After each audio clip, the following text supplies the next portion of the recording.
கிருபைதான் என்னை தாங்குகின்றது.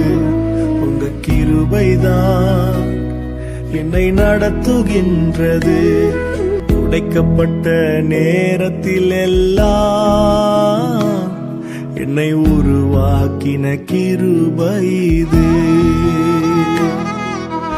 ஒன்றுமில்லா நேரத்தில் எல்லாம் எனக்கு உதவி செய்த கிருபை இது.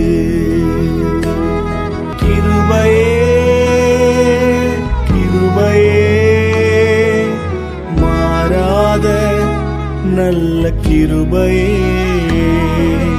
கிருபையே கிருபையே மாறாத நல்ல கிருபையே.